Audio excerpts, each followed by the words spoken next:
Assalamualaikum warahmatullahi wabarakatuh. Saya perwakilan dari kelompok 7 yang beranggotakan Anindya Fahmalintang Kusuma, Lodisha Bibita Maralawati, dan Muhammad Maftuh akan menjelaskan tentang pemikiran Karl Marx, Max Weber, dan relevansinya. Saya Lodisha Bibita Maralawati akan menjelaskan tentang pemikiran Karl Marx. Yang pertama ada materialisme historis. Materialisme historis merupakan istilah yang sangat berguna untuk memberi nama pada asumsi-asumsi dasar mengenai teorinya, dari The Communist Manifesto dan Das Kapital, di mana penekanan Marx adalah pada kebutuhan material dan perjuangan kelas sebagai akibat dari usaha-usaha memenuhi kebutuhan-kebutuhan. Menurut pandangan ini, ide-ide dan kesadaran manusia tidak lain daripada refleksi yang salah tentang kondisi-kondisi material. Penjelasan Marx pada materialitis tentang perubahan sejarah diterapkan pada pola-pola perubahan sejarah yang luas. Penekanan materialitis ini berpusat pada perubahan-perubahan cara atau teknik-teknik produksi material sebagai sumber utama perubahan sosial budaya. Dalam The German Ideology, Marx menunjukkan bahwa manusia menciptakan sejarahnya sendiri selama mereka berjuang menghadapi lingkungan materialnya dan terlibat dalam hubungan-hubungan sosial yang terbatas dalam proses-proses ini. Yang kedua, selanjutnya ada infrastruktur ekonomi dan superstruktur sosial budaya. Marx berulang-ulang menekankan ketergantungan politik pada struktur ekonomi. Tipe analisa yang sama berlaku untuk pendidikan, agama, keluarga, dan semua institusi sosial lainnya. Sama halnya dengan kebudayaan suatu masyarakat, termasuk standar-standar moralitasnya, kepercayaan-kepercayaan agama, sistem-sistem filsafat, ideologi, politik, dan pola-pola seni serta kreativitas sastra juga mencerminkan pengalaman hidup yang real dari orang-orang dalam hubungan-hubungan ekonomi mereka. Selanjutnya ada kelas sosial, kesadaran kelas, dan perubahan sosial. Seperti yang dikatakan oleh Paul Doyle Johnson dalam bukunya Teori Sosiologi Klasik dan Modern yang diterjemahkan oleh Robert M.Z. Lawang 1986, bahwa Karl Marx bukanlah orang pertama yang menemukan kelas sosial dalam masyarakat. Meskipun dia sendiri sering menggunakan konsep itu, namun dia tidak memberikan analisa yang sistematis dan komparatif tentang hal itu. Walaupun konsep kelas begitu meluasnya ke hampir seluruh tulisan-tulisan pokoknya, perlu dikatakan bahwa dia melihat sebagai kategori yang paling mendasar dalam struktur sosial kelas-kelas sosial muncul menurut Doyle 1986. Sangat erat kaitannya dengan konsep Marx mengenai materialisme historis.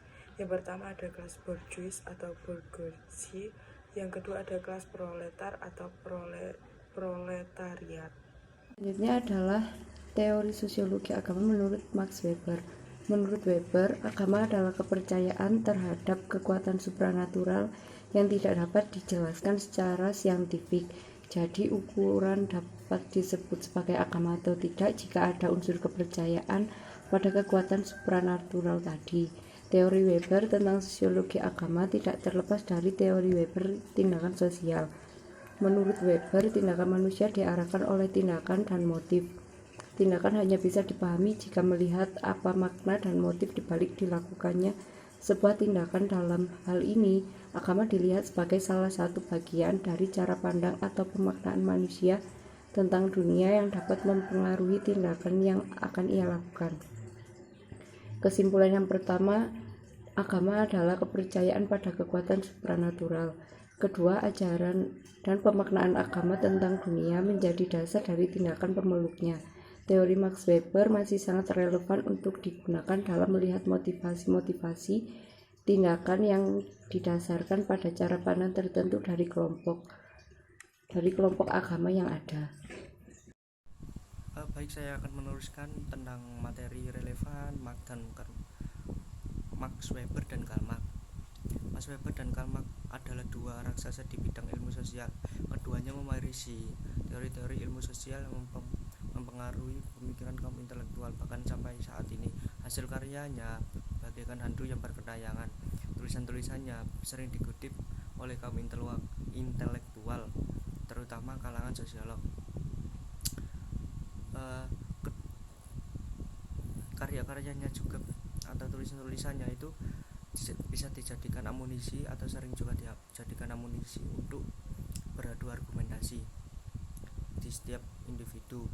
Bahkan sebagian orang, Max Weber dan Karl Marx sendiri itu bukan ilmuwan sosial juga. Mereka menganggap bahwa Karl Marx dan Max Weber sendiri bisa disamakan dengan para nabi. Ya mungkin mereka menganggap seperti itu. Dari saya sendiri mungkin karena Max Weber dan Karl Marx sendiri mempunyai teori banyak dan itu mewarisi hingga sampai saat ini. Sama juga dengan halnya nabi yang pada zaman itu menuntun para pengikutnya untuk menuju ke jalan yang benar. Kira-kiranya seperti itu. Lanjut ke bagaimana definisi kapitalisme Max Weber dan Karl Marx. Kapitalisme sendiri adalah monster yang menjadi sentral kajian analisis keduanya. Weber mulai karyanya yang membahas kaitannya antara agama dan kapitalisme itu segera menjadi masterpiece.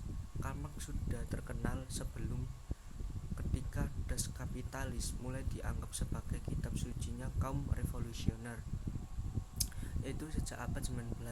Namun Weber tidak sependapat dengan Marx pada banyak hal, tidak hanya soal agama tetapi juga kapitalisme sendiri. Tidak seperti Marx, pandangan Weber terhadap kapitalis boleh dibilang cukup pesimistik, mungkin karena tidak menyiasakan ruang refleksi bagi upaya revolusi. Namun demikian itu, kritik Weber dan atas Marx dianggap lumrah sebagaimana kritik terhadap intelektual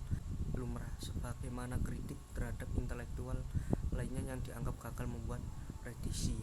Mungkin itu sedikit dari penjelasan tentang relevan Karl Marx dan Max Weber. Terima kasih.